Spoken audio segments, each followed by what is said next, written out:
So we talked on Monday. How are you doing? I'm doing fine. I went to the doctor yesterday. Oh, that's right. We knew this was coming, right?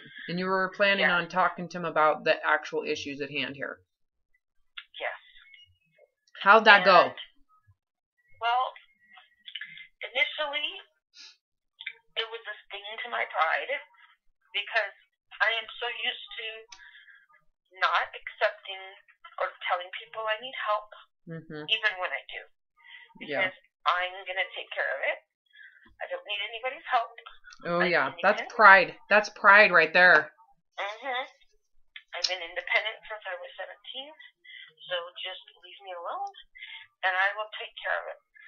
And so initially it was a sting to my pride, but it felt like freeing to tell the truth.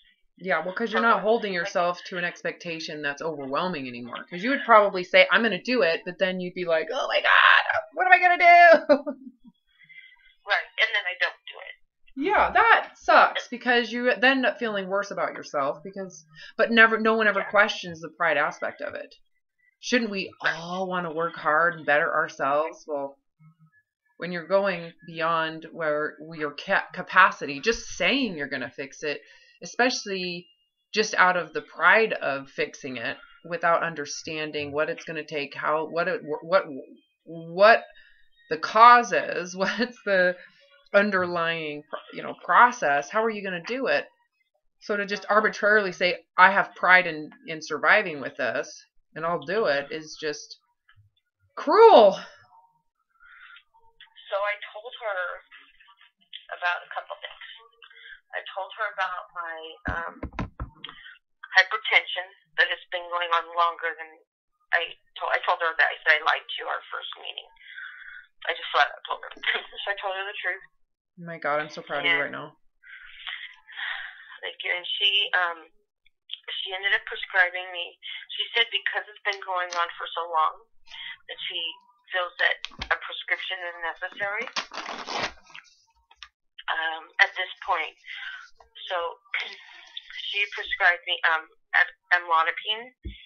She said, we'll try that at first. She said, she's never said anything about this is the first doctor I've had, even my first consultation with her.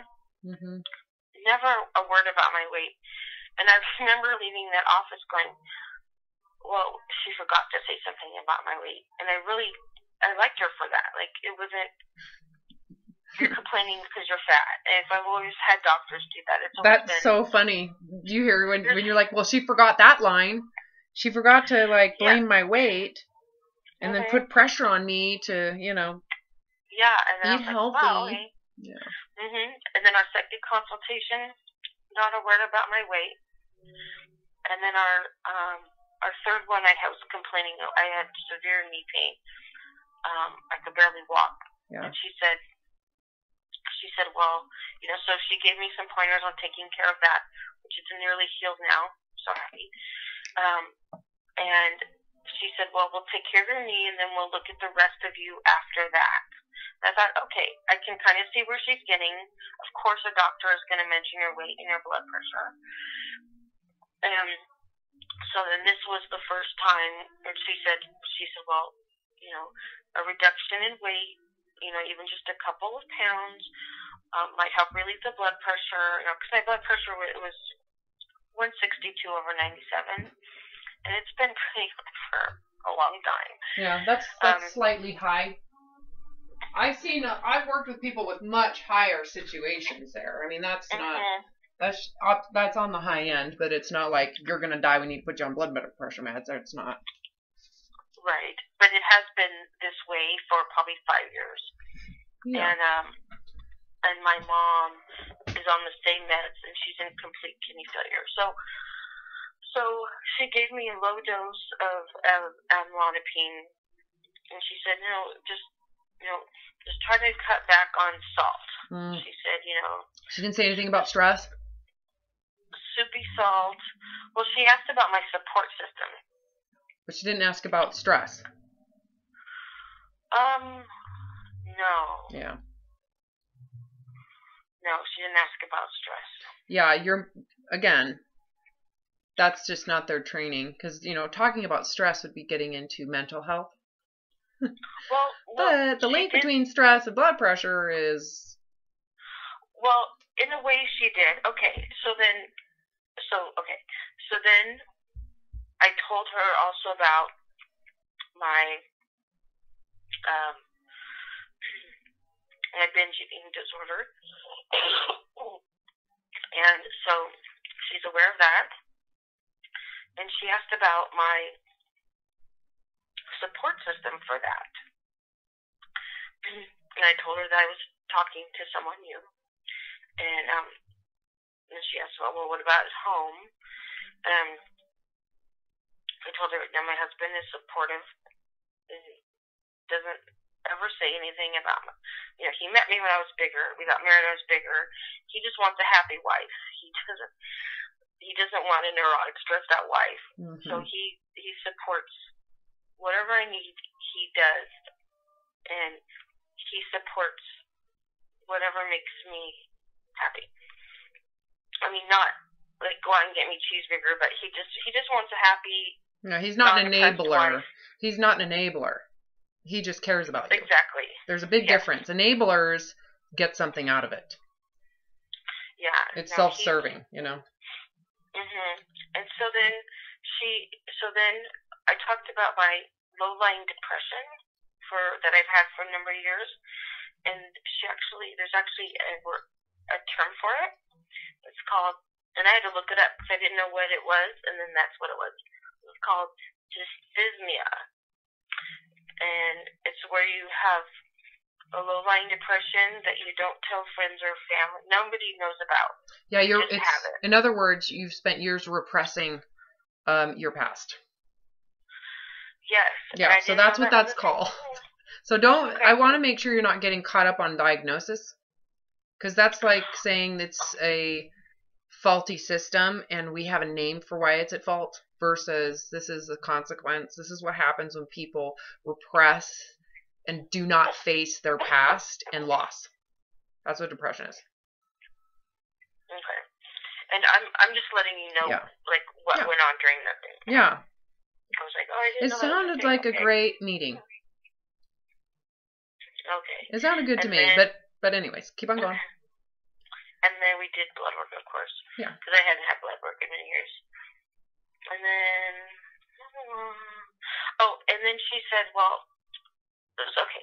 So then she said, to reduce your blood pressure, she says, reduce the salty foods, of course. And then she said, along with the mental help that you're getting, she said, your blood pressure should come down when things start working themselves out. Mhm. She's right. And that's what you told me. So she didn't flat out come and say it initially. Well, okay, so when we were doing our summary of the visit, that's when I was like, that's when she said that. And that's what you had told me. That is with the assumption, okay, that the cause or the manifestation of the blood pressure is a symptom from the stress. For some people, they reduce their stress, they're feeling great, they have no strain, they're relaxed, they're calm, they're easygoing, they're forgiving, they no longer live in an all or nothing state, they're no longer perfectionistic. When they come out of survival mode, if their blood pressure is still high, they may have some issues. Okay. Right? But in general, that's typically a symptom of someone under stress. Coping and stressful, Okay, yeah. And the low-lying depression is typically a symptom of someone who is repressing. They're not looking at their past. They're avoiding their past. They're not facing things in their past that need to be addressed. In other words, they live in the past. You're living in the past. That's called, that's one way to say depression. A lot of times people currently feel great about their life, but they don't know why they have depression. Well, because they're repressing something they don't want to discuss from their past. They're holding on to past remorse, regret, loss, victimization, and stories from the past, not necessarily the present. Okay. A lot of people think you have to be depressed because your present is depressed. Mm-mm. And so here's we are. So in telling her the truth, it really and mixed with last week we talked about isolation. Yeah. Isolating and punishing yourself. I just realized how much I have isolated myself from the world, and even more now. Just like getting off of social media because I don't want anybody to see me. Yeah. It's like I hardly talk to anybody now. Yeah, that's what we talked about when we finished our last session. Was. And I feel that's a way of lying. Like. Yeah, you are. It is a lie. White lies. Yeah. Yeah. I love that you're seeing that. I love that you just said that. Like, that is so truthful what you just said. It is so true to the heart. It is lying. That's got to feel good to recognize it. To go, oh my God, I'm just promoting the facade. I will not let people know the truth. And I remember, and for many of the clients that I've worked with, they are afraid to show inadequacy, which would actually, they take the blame for inadequacy. But when you come out of the closet, you're actually supporting that the standard you held yourself to, the lie, is absolutely horrible and no one should do it. And right? It's like everybody promotes something that's unsustainable and you're embarrassed because you're not doing it or you're not reaching that level. Well, right. When do people come out and say that level is absolutely insane and people trying to reach it become insane? Like, should I be ashamed or should the rules and restrictions and the radicalism of the expectation be ashamed? Which one? The right? rules, of course. Yeah, so by lying, you're basically inadvertently supporting standards of thin supremacy that are not realistic. Because you're not living in reality. No. An example of this would be like if people who are promoting their fitness programs or promoting their diets would tell the truth about their eating disorders and their food impulsivity and their obsessiveness with exercise and their underlying fear of rejection, abandonment, and that they really don't have confidence and their confidence is actually quite low. I mean, if they just came right out and lived truthfully, no one would support the standard they're holding themselves. They would not pursue the standard, the idealism, because they would see the truth of the insanity that it takes to reach the ideal. It's not natural. It's, in fact, one of it's even called insanity, isn't it? Yes, exactly. Look. See, the sense of humor's coming out. You got it. But people want to promote the ideal because attached to the ideal is a symbolism of success. So by promoting the ideal and wanting to pursue the ideal, they want attached symbolism of success. Even though if they were to tell the truth, they would say this is miserable. I'm showing signs of depression. I'm not sleeping anymore. I have a hard time. I have anxiety. I have to compartmentalize my food in this Tupperwares. I have to carry food everywhere in Tupperwares because I can't eat out in public anymore because I have paranoia. They're not talking about that because they want to be attached to the symbolism of success with the outcome of thinness and fitness, right? So by you coming out of the closet as a bigger person, you're no longer agreeing that people who are overweight or obese should hide. Right now, or up until this point, up until your realization of this being a lie, you're supporting the lie. You're supporting the idea that only thinner people can go out in public. Only thinner people can have a voice, can be valued, can be seen as good people. You're supporting it. By coming out as someone who's, had this type of fixation on your weight and fixation on the compensations with food, for you to come out and really just love yourself and approve yourself without conditions, without physical conditions, you're essentially disproving the lies. You're no longer supporting something that is an illusion. You're living in reality. And it really felt good yesterday to when you tell the truth. Liberating. I feel like it's me talking, and it wasn't like up in my head trying to formulate lies to bring them out. I'm trying to explain it. When you tell the truth, I felt like it was coming from my chest and my heart, like telling the truth, rather than up in my head. Right? Like, well, you're going when you're into lying, you're formulating your lies so you can remember that lie for the future. So I feel like those are up in my head rather than telling the truth from my heart. Yeah, it's a lot of work. What you're describing is that it is a lot of work. It's a lot of mental work and mental fixation, and it's also a form of denying the reality of what's going on. You're not admitting what's going on. You're not, even though you're consciously. It's not even, I don't think, conscious that you're doing it. You're conscious now that it is lying, but because you can see it from the other side. Right. You're actually just in denial. Do you see that? I'm going to deny this. I'm going to create a facade, and I believe the facade. I believe it. And so your mind fixates on it. When you say it goes down into the heart, you're so correct. What happens when you tell the truth is you are actually you are expressing humility and admitting to yourself and then to others that you have failed. And in doing that, you're actually giving it grace. The humility to admit it is, in fact,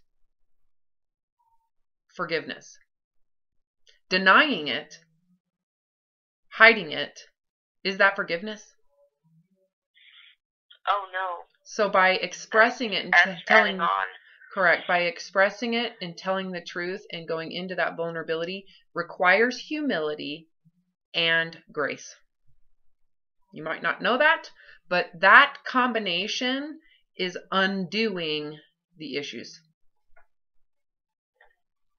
Humility and forgiveness or grace is undoing the mental illness of it all. It's like bringing in a whole new chemistry in your brain. It should feel really good. You should notice your anxiety is reduced. Like, it's like taking an antidepressant because you're facing reality. You're facing these issues. We have faced your mother. You have faced your past. We faced it. That should feel like we have undone some depression. It really felt good. Like, it felt, like I said, it felt different. It felt like it was coming from the heart, the chest, like relieving pressure, this internal pressure that I have all the time when I have to lie to somebody who cares about me and cares about my well-being, and I continue to tell them and I'm taking care of things and I'm not. Like, that is, I feel bad that I'm lying to them. But I never really realized it was lying. You were just in denial. I am perfect. You're basically saying, I'm perfect. Postponing this and this is coming. Don't worry, guys. I am perfect. I can do this. And that's what the energy behind it is I am capable, but it's not in a self-worth kind of way. It's in, I'm going to prove myself. It's overcompensating. You're holding yourself to a standard of perfection. And so anything that is like indicative that you're failing is going to create cognitive dissonance. And that's when you go into denial.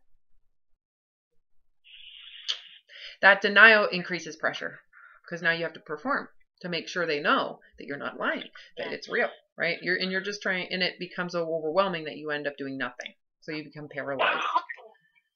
But yet the standards are, you're still holding yourself to. You still hold yourself to it. You're just in paralysis, procrastinating it all. Feeling worse and worse and worse about yourself. Yeah, but by admitting it, it's like, again, it gives you this grace to just be realistic. It's like you have permission, and you're giving yourself permission by telling the truth to be in reality. Doesn't it feel good? It does. Do you know what I mean when I say be in reality? Do you know what I mean?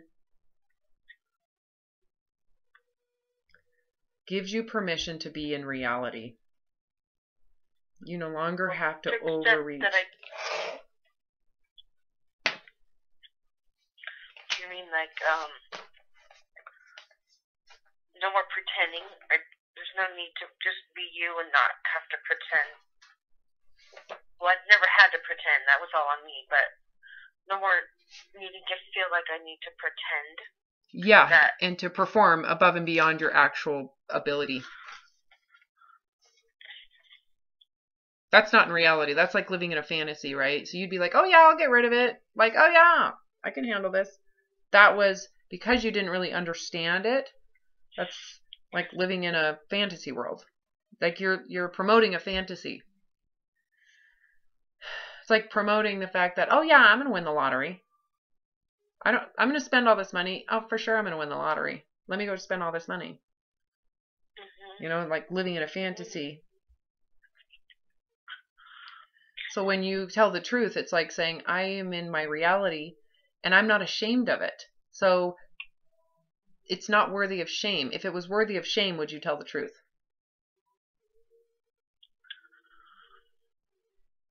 If it was worthy of shame, I would lie. Correct. Which is what you did before. Yes. Because you want to go into denial. You don't want the cognitive dissonance or the discomfort and the agitation of something that conflicts with the idea that I have to prove myself. I have a persona of I'm perfect.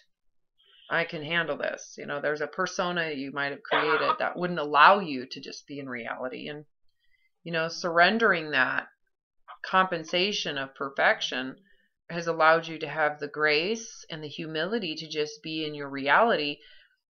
And from this place, you can work from within it.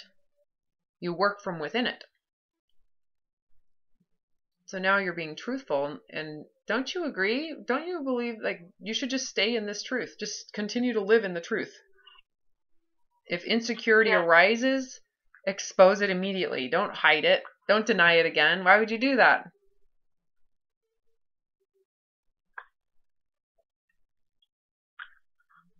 No, I feel like I would just be starting over again. And I feel right now that I'm at a crossroads. Like I can go back to how things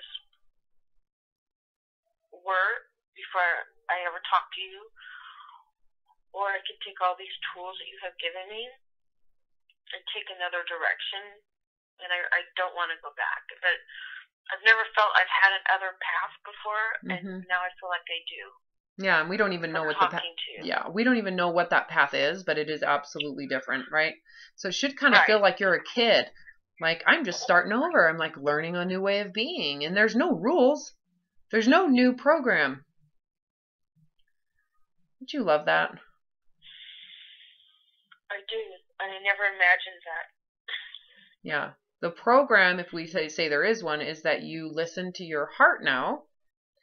That heart focus that opens your throat, opens your heart, and you live with that. You don't go from the mind anymore. The mind is useful, but not when it comes for decisions that need to come from the heart. Like, what do you believe in? What do you want to do? What's fun for you? You know, your mind can't tell you those things. No, because my mind would try to protect me. Well, think I'm trying to protect myself. Your mind would... everyone right now. Yeah, your mind would say, well, what everybody else likes, just answer that because that's the safest route to survival. Right. Yeah. You don't Even need... though you don't other need people to do that. don't have anything to do with my life, really. Like, it's my life. Exactly. And they don't make decisions for me, even though I've been living my life as if these people care if I'm fat or not, or the people who love me in my life, even my immediate friends and family. Yeah.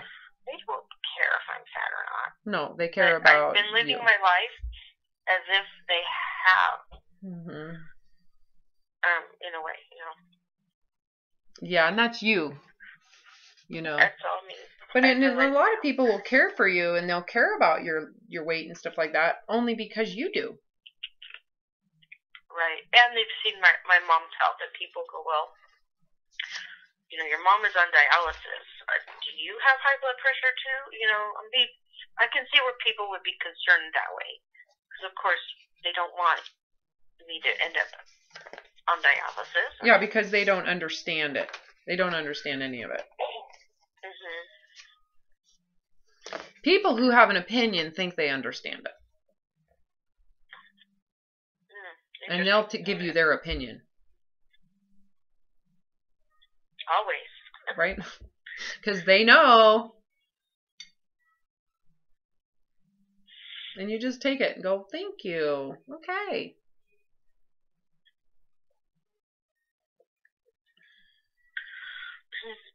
So, this does feel like a new beginning, a new start for me.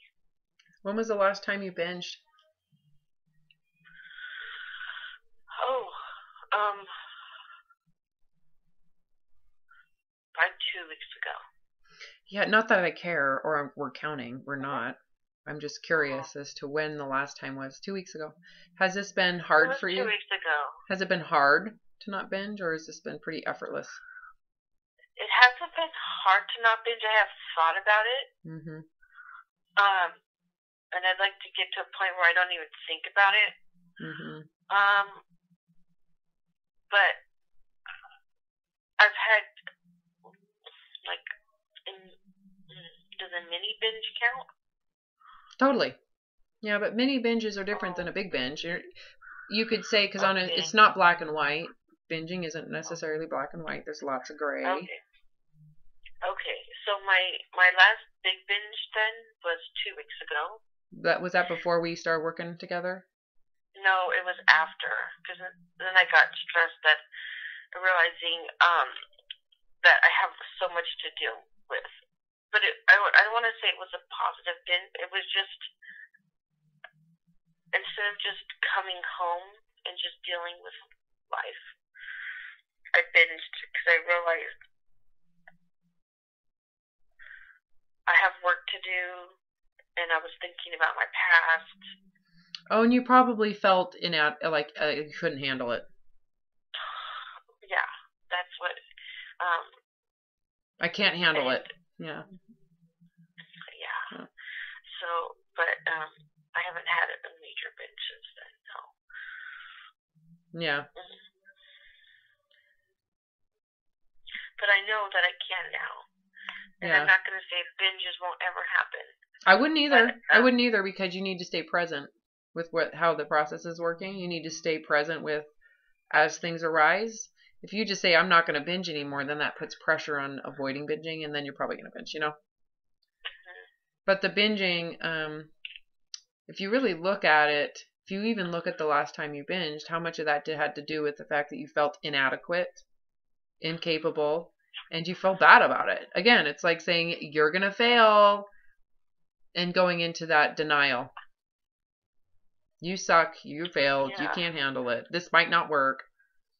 What's wrong with you? That same dialogue around it. But it might have been a little different in that it's not based around you have to fix your weight. But maybe it was. Was it about your weight? Did you feel like, oh my God, I might have to stay the same weight and I don't know if I can handle it? No, it just felt like now I really need to deal with reality. How do I handle this? Yeah, and so you probably had the initial, oh, I don't know if I can handle it. Oh my God, what have I done? But, food will fix that. Well, what it does is the thought is food will distract me. Food will get rid of that feeling. I'll get rid of the feelings. So maybe I can feel better about it. So you're looking for what you were probably doing, if I could go into it, is you were looking for a way to feel better about it.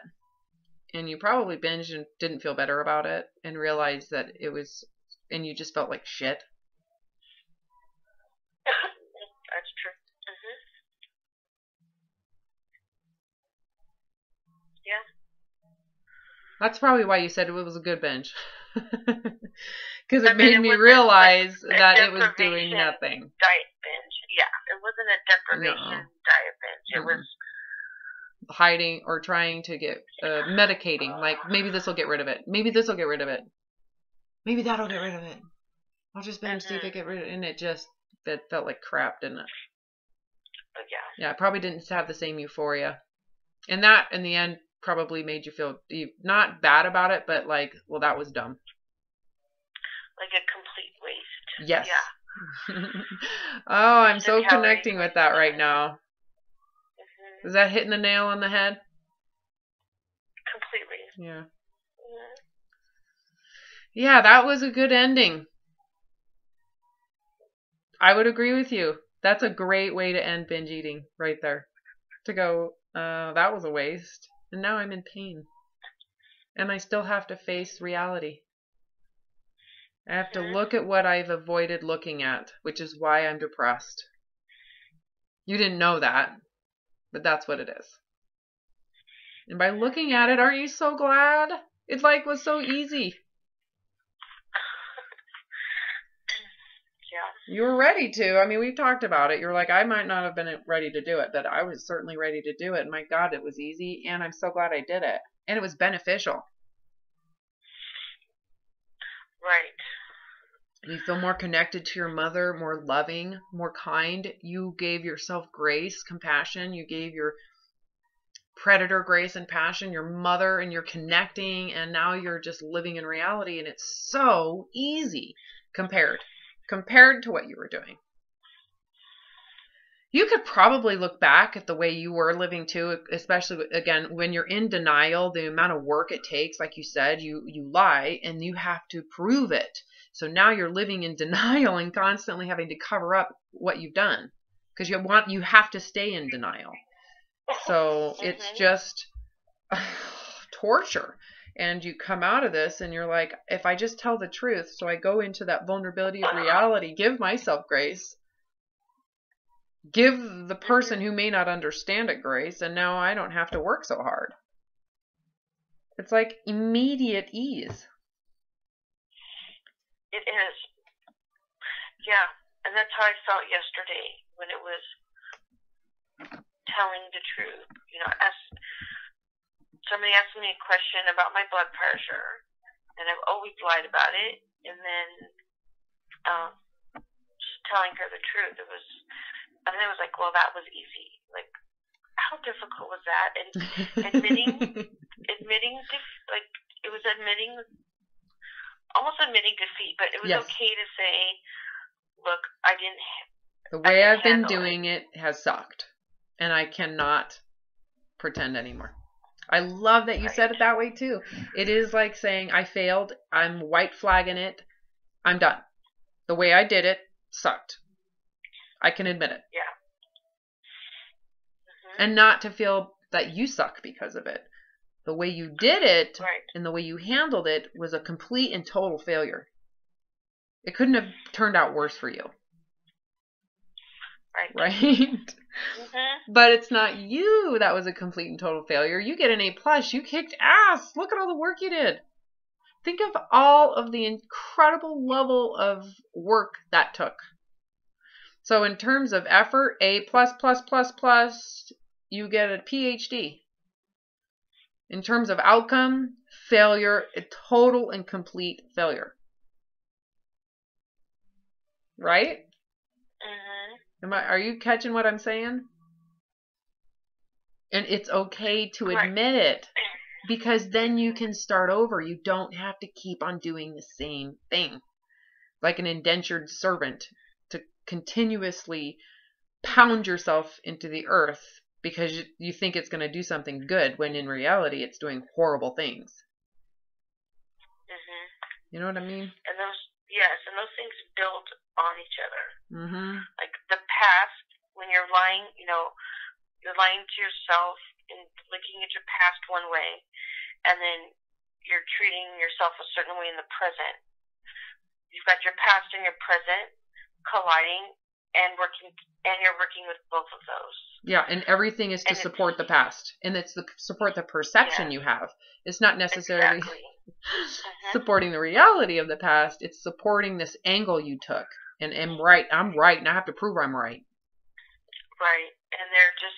Even though you're failing miserably. They commingle together. They commingle together, trying to support the past, your past, which you carry all of this burden for, so you think, and then your present that you're lying and carrying your own burden for now.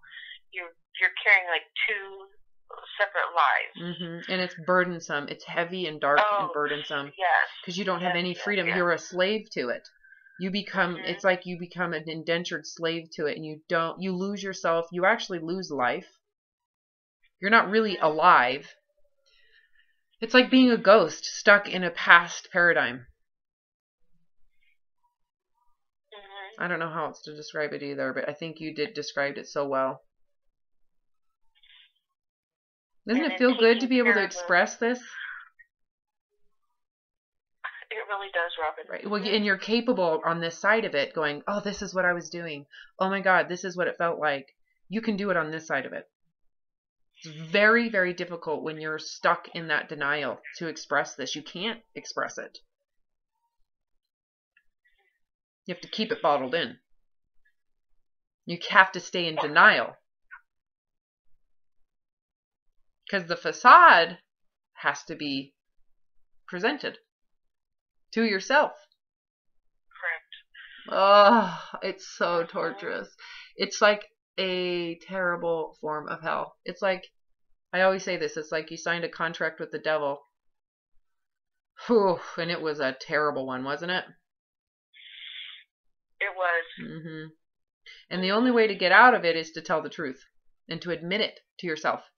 The key is to admit it to yourself, and then that going forward and admitting it to everybody around you so that you're permanently free from it. You don't have to hide anymore.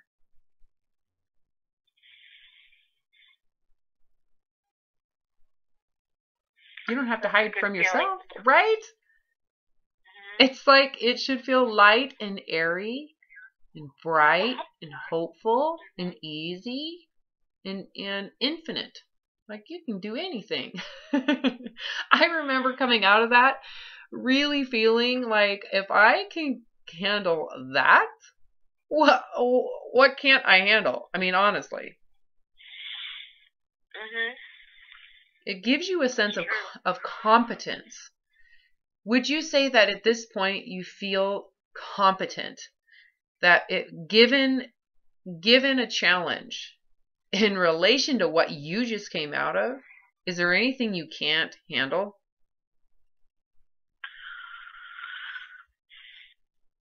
No, I don't feel like there would be anything I couldn't. Me neither. Like, bring it on. Right?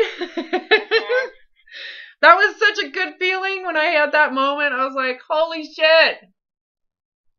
Yeah. I could handle a job loss. I could live homeless. That would be so easy. You see what I mean?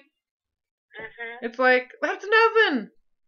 Living in psychological hell, that's difficult. And I even accomplished that. If I can get in hell and get out of hell, I can handle anything. And it really gives you a perspective around what's hard. Like someone judges you. How hard is that? Well, in the past, that would be awful, but now I feel like other people's opinions of me wouldn't matter, but it was my perception. I'm realizing now that it was my perception of how people would see me, how people judging me when they're probably not judging me as harsh as I felt like. Of course. Like a that's stranger called... might see me, oh yeah, she's fat and gross. Okay. Yeah. But I mean that people that they don't, I'm just another person that walks by them in the street. They're not thinking of me. I'm just another person in the store. No, but and they might check out my shopping cart, but I'm just like a second in their mind, and they're then they over move it. on. Just like the same I do with other people. I see them and then I move on. I don't think about them forever. And I know that's the narcissism in this process. that you believe that you are so important, that you are that you think you're so powerful in your own God sense of yourself, that you think that you're that disempowering to others when you're overweight. No one really cares except for the extreme narcissists who really want to feel superior to you, and they exist, and they will give you dirty looks. That's true. But the thing is, so go into the reality of what I'm saying. I love that you pointed out that a lot of the criticism that you were afraid of was your criticism. You were the biggest asshole. You're the one who was a dick, and you were projecting that onto people as if they thought the same way you did about yourself, that they were just as shameful and cruel in their minds about you as you were. So you walk around, it's like karma. It's like, this is your karma for being such an asshole about it. Right. And so you get to be held hostage by your fear of other assholes thinking the same way you do. And they do exist. So we're not going to say they don't exist. If you existed, there's a lot of people like you out there that exist that way. And those poor things, right? It's so sad. And the other thing is, even if someone was that way, before it was catastrophic. You should hide. You should never come out again. Now it's like not a big deal. It's like, whatever. They can think what they want. They're projecting their issues onto me as if it's my job to make them feel better about their issues. Interesting. Okay. Yeah. So that's why when I asked the question, your first response was to think, oh, it wouldn't be that big of a deal. It used to be huge. Notice the difference. Your sense of capacity, your sense of ability, competence. That's a very important words in when they discuss the human element of self-esteem and that self-actualization, is that the traits that people have is they have a sense of competence within themselves, their own sense of capacity. It's not that they feel like they're good at everything. They just have a sense of ability to learn, and they feel competent in themselves. So you could go, well, I can handle anything that comes my way because you have a sense of competence. Do you know in the moment how to handle things? No, but you're competent that you can handle it, that you'll find a way, right? So someone said, if you lost your job, for example, you had no work, and you were like, well, I'm not going to do this anymore. You're going to have an internal sense of competence to say, well, maybe I should be a waitress. I've never waitressed before. I don't know if I'm a good waitress, but I know I can learn. That is competence. Someone who doesn't have competence would go, I don't know how to waitress. I can't do that. They're afraid of the badness on the back end of it. Whereas someone with competence isn't afraid of the badness of it because they know that you need to learn and you can become what you want to be. Do you feel the difference in what I'm saying? Yes. So what is so important in your process of recovery is the awareness of competence. And it's not just being aware of it, it is feeling competent. Like I said, how does it feel to know that really there is, in relation to what you just recovered from, what can't you recover from? If you can recover from that and suicidal feelings and childhood trauma and mental health issues and depression, and you just came out of that and you handled it, doesn't it feel empowering? It really does. Yeah.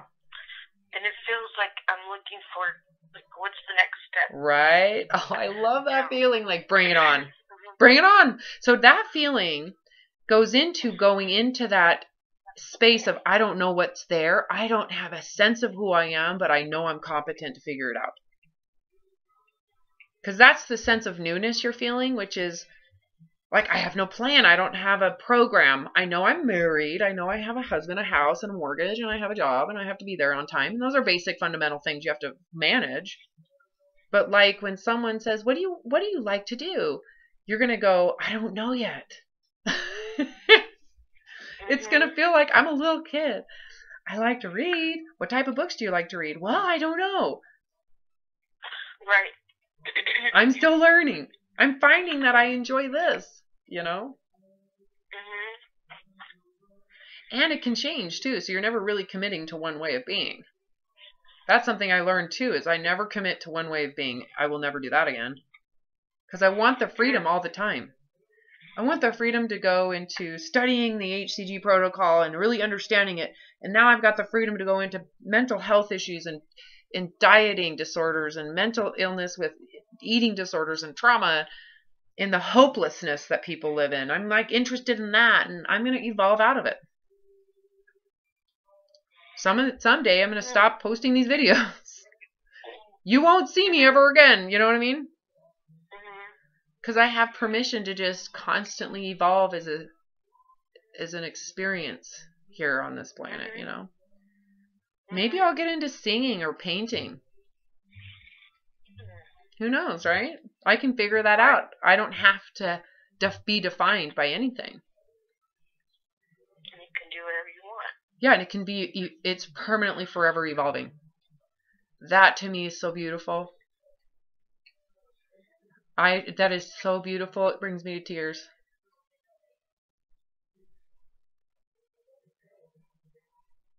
Doesn't that feel good to you? It does. And all you have to do is forgive your past. Accept it and forgive it and bring it love and joy and grace. And then you just stay present in the future. You stay present in the future. You know, it's like a healthy balance of awareness around your wisdom, what you've learned, and foresight moving forward, and always staying true to your integrity. You know,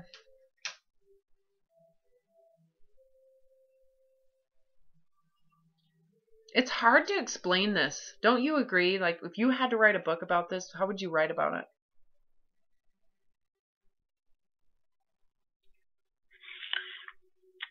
It would be difficult. I would probably start with my own experience, but I don't know that other people would understand. I mean, I don't even know if I could put into words. That's what I meant. That's what, like, this is really hard to. They wouldn't be able to understand if I could convey what I wanted them to hear. I know, because where do you start? You know, exactly. Where do you start? And what points, you know, it's like, there is a way to write, like, for example, you could write a book about your story. And there is a way to do it in a storytelling way. You know, this child, and this is what happened to her, and this is how she coped, and this is the dark place she was in, and the mental illness, and how it felt, and the suicide, you know, thoughts, and the darkness, and the moment she realized, I have to surrender this, I can't keep on doing it, and then reaching for help, and how that process feels, and the surrendering of the story, recontextualizing your past, looking at your predator so different and loving. Like, that could be a book. Right? That would be very controversial. Right? To look back. Yeah, to look. How dare you forgive somebody for doing that too? Oh, see that right there. How does it feel to even say something like that? Ew. Sounds like mental illness, doesn't it? Ooh. Yeah, if you're mentally ill. How dare you? That sounds like someone with mental illness problems. Mm-hmm. Right? Mm-hmm. I know. Even just saying those words, that had to have been like, ugh, ew. It is still strange to say them, but I do believe them. I have been kind of in all these past few weeks of even that topic came up in that was it just kind of, we quashed it. That was kind of the end of it. And the ending was not to just forget or suppress, but it was to forgive. Mm-hmm. And it still feels a little foreign. I believe it, but it still feels foreign to say it. Because for so long, I have been about evilness when it came to him. Yeah, well, and in your position above it, positions you to have to hold on to it. Mm-hmm. Right? And now I'm letting it go. Yeah. The only way to Like let what it you said. go Mhm. is to forgive it. And to actually forgive it, you have to have compassion for the person that did it Mhm. and for yourself Yes. for thinking that you had a part, for the way you perceived it. You have to forgive yourself for the way you thought about it. You have to forgive yourself for positioning yourself above the gut person. There's just so much grace involved in it to where, Mhm. I would have to say, like, my personal trauma, so if someone described it, I would say, well, yeah, that happened to me, but it's not a big deal. It was a big deal. And that's why I was suicidal. It was a very big deal. Right, and it's not anymore. No, it's like a pebble. Something that was a huge boulder pinning me to the earth and I couldn't see around it and it was taking my breath away. It was killing me. Is now a freaking pebble that's over there in the corner. It's there, but it's no different than it's just not, it's like I had a teacher that pulled my hair once because I was annoying. It's no different than that. To me, those are equal. It's that diminished in my reality. And it has nothing to do with repression. It has to do with grace that I give that person and myself from the whole thing. Grace and forgiveness is one of the most powerful healers I've ever experienced. It is intensely powerful. You have experienced that. I just gave you a taste. I said, here, have a teaspoon of grace and forgiveness for this guy. You took it. How'd it feel? Feels freeing. Oh, is that not powerful? Did that not make an impact? That's how tiny that person. I just gave you an ounce of that perception and it was like, pow, blew everything up. You didn't even know it was coming. No, I had no idea. I know. So all I did was go, blah, and you went, oh, I forgive him. I forgive me. Oh my God, my mom is innocent. Oh my God. We're all innocent. What the hell? Right. So when someone says, how dare you? It's like, oh, what do you want to be insane? What do you want to be evil? Do you want to be dark? But people don't know they want that. You wanted it. You wanted the rage and anger. You wanted it. It was something you got something out of it. And you could say it served you at some point, but man, was it poisonous for the rest of your life. Straight ass poison. Yeah, certainly. Yeah. So there's no reason to keep on taking the poison when no one's hurting you. Right. Like that part has been over for a long time. Like the physical part has been over, but I've held on to the mental aspect of it. Your mental perception of it, yes. And the key is to say it was my perception of it. And there's nothing wrong with that perception. It's the only thing, that's all you knew. You didn't know there was a different way to think about it. Right, and I'm not denying what happened to me. It's just realizing that when you're a kid, you don't have control over what's happening to you. No, and you didn't necessarily have access to help perceiving things differently or describing it or understanding it.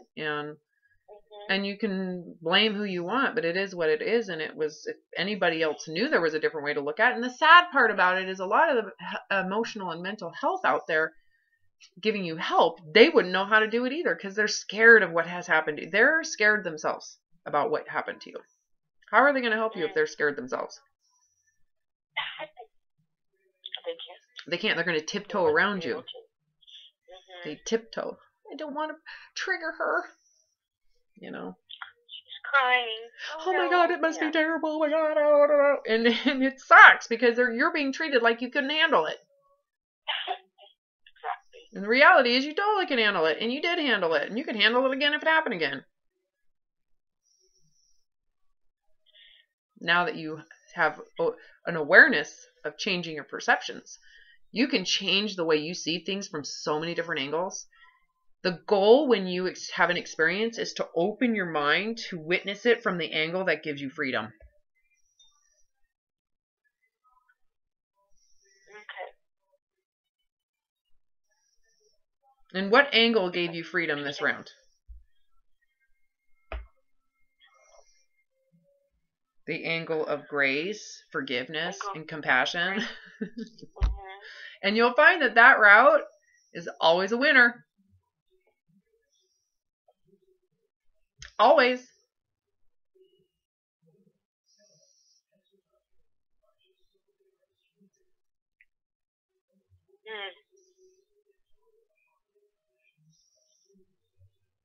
And I will continue to work on that.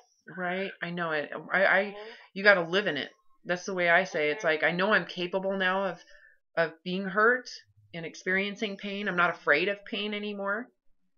That in and of itself is traumatizing, is being afraid of pain, afraid of fear, afraid of not knowing what to do, constantly living in fear of inadequacy. I am no longer afraid to be afraid. Because of that, I'm willing to go into inadequacy. I'm willing to feel the physicality of fear. And I don't have to, it doesn't run me anymore. Plus, in any situation, I can forgive the person who's stealing from me as they steal from me. Because if I forgive them as they do it, then there is no energy toward, basically giving them what they want. I will give them what they want. I don't need it. They clearly need it more than I do. What would that do in terms of trauma? It would lessen. There wouldn't be any. Correct. Because you're not allowing any the pain in. You're not allowing anger or hostility. How can they take something from you that you're willfully giving to them? I willfully give them my shirt off my back. They can take my car. I will give it to them. I'll report it as stolen, but they're going to, steal my purse, take my car. They must need it. There must be something they need. And I don't need it. You take your concept of need and you take it down to homelessness. That's what I did. Doesn't mean I'm homeless. Just means that if I had to, I could totally handle it. So what can someone take from me? That's going to cause me anger and resentment. Nothing. I know. It makes it so that no one really has that much power over me. I can never really say, I'm going to get you. Okay. What would you like? I have gone to the point, and some people might think I'm fucking crazy, but I have gone to the point in my mind in terms of my own self-awareness. I would give them my life. If it required my life, I'm going to rephrase it. If it required the life of the body I'm in, I would surrender that too.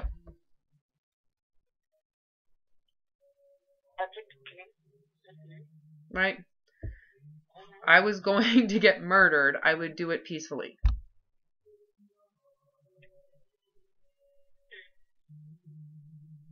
That would kind of be weird for the person trying to kill me, wouldn't it? Why is she so peaceful? Oh yeah, what's going on? I just don't have I don't know. It's like you become aware and it's hard to become unaware. So. And it takes away their power. Yeah, I give it to them if that's their need. I give it. I don't need my identity. I give my identity.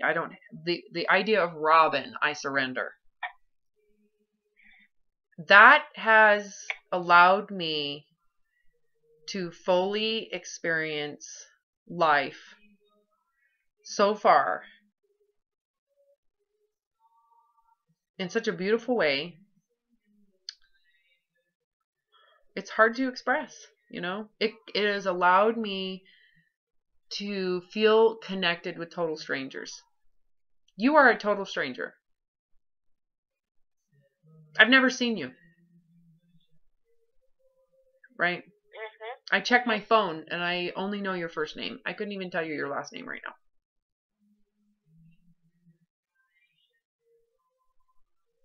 And this awareness for me allows me to give to you freely.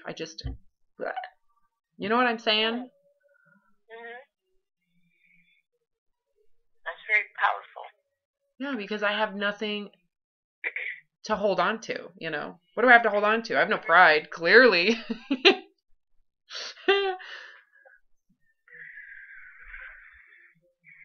I have nothing to gain either. What do I get when you recover? Do I get anything?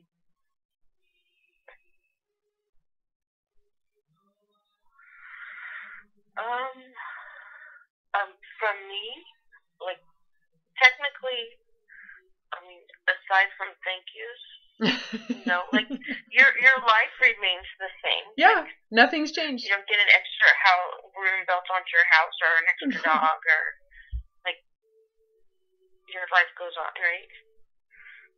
Yeah, I mean, besides Is that what you mean? Like, the temporary financial mm-hmm. ease, temporarily, you know, Mm-hmm. and I get nothing. But that's the beauty of this way of being, is that when you have nothing to gain, you really have nothing to lose, and so you live in the space of kind of giving and losing, and none of it really matters. You don't have to take record of it all, and you're just living from a space of, you know, integrity. And your gain, if there's any gain, it's just, well, there really is no gain other than I feel that if I was given guidance and it was free guidance, however it came to me, that I have an obligation, really, to be honest with you. Someone comes to me with the integrity of that guidance, I feel obligated. Because it's been a source of love and openness and this incredible sense of life that is so not narcissistic and grandiose. It's like the simpleness of loving the green of the grass. You know, can you imagine just being connected with the natural green of grass? And you're not high? You know? Mm-hmm. How simple. Like, I feel obligated. If I can help you and you're open to this help, why, I feel obligated to share it. Anyways, I think we've gone on a tangent. But I thank you that you are. I thank you for doing that. Because you helped me in ways I know that you know, but I feel like it would be difficult to explain. Like, yeah, you can't see it until you're outside of it. Mm-hmm. It requires guidance. I believe that. And right? You can't see when you're in that. You don't have perspective outside of it to undo it. And when you called for help and the willingness to hear it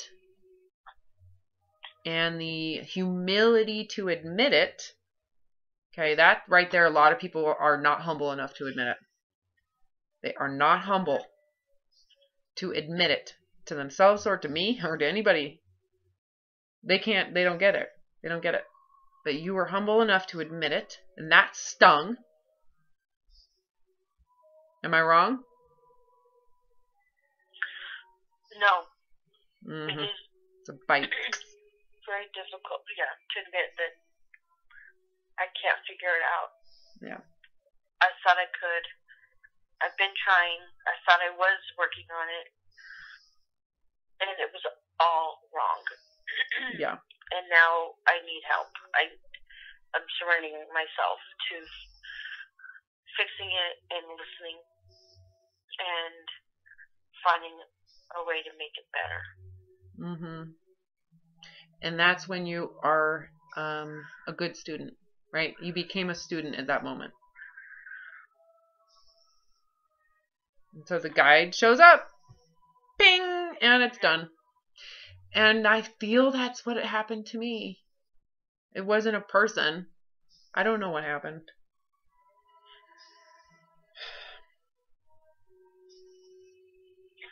I definitely believe I was guided, though. You cannot have this awareness, I believe, without guidance. I just don't. There has to be some form of guidance.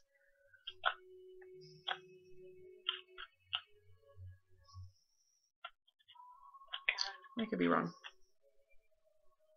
But, and you know, it's not my guidance, right? It's not me that's helping you. You understand that, right?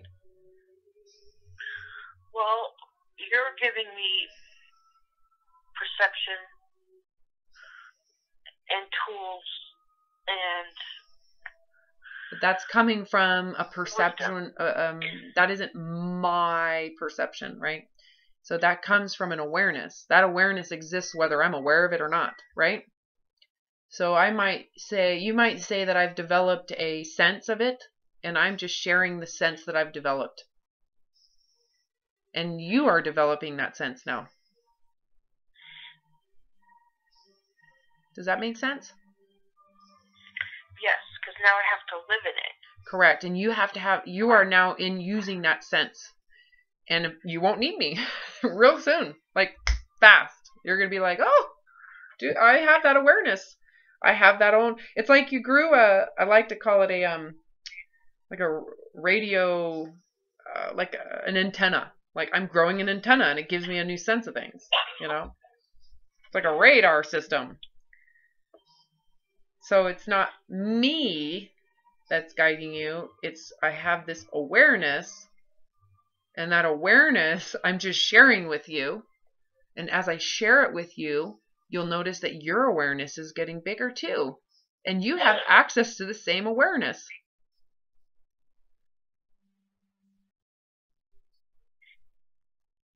All right, I'm probably confusing the hell out of you. I feel like too, as you start to tell the truth and kind of let the past go, then you're opening yourself up to newer possibilities, new awarenesses, like new brain power. Yeah, new ways of thinking. Right. Where do you go from here? Like, what's next for me? And it's all positive instead of looking in the past. Because you have competence. You have it really comes down to those fundamental needs for us to feel good about ourselves. Like you have self-control. Not self-control. You have self-esteem. You don't need self-control. You have self-esteem. That means you can rely on your competence to navigate without having to control everything. Oh my gosh, it's a beautiful way to be. And I'm so excited that you're in this space and you're staying in it. So, congrats. Thank you. Okay, let's schedule to follow up.